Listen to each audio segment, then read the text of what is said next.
এবড়ু গেলা বলি কহ নাই রে বাবা আজি শোনা যে জিনিস কে সেই জিনিস কার হাতর বহনি ভগবান কে তো আজি ব্যাপারও নাই কিন্তু সরি যেতে হলে মুই আজ সন্ধ্যে মোর বাটে বলি করে আসছি এই বঢ়িয়া অবস্থা কি করবে ব্যাপার করলে বি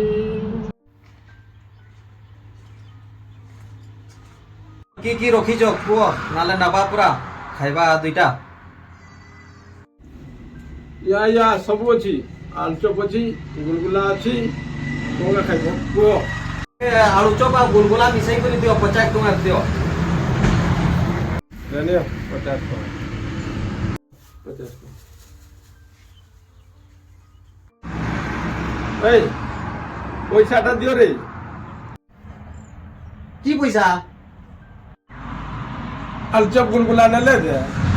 কি পয়সা বলি দিন কত ও এগা দেলে যে না কালকে দিয়ে দেবি হ্যাঁ মোর বাকি ধান নাই রে বাবা মোর ডোঙ্গা ডুবাই দেবে তুই নাই নাই এগা খাতারে লেখি দিতে কালকে দেবি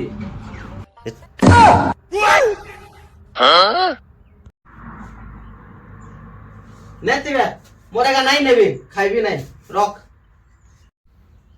আজি ব্যাপারও হব নাই ঠান্ডা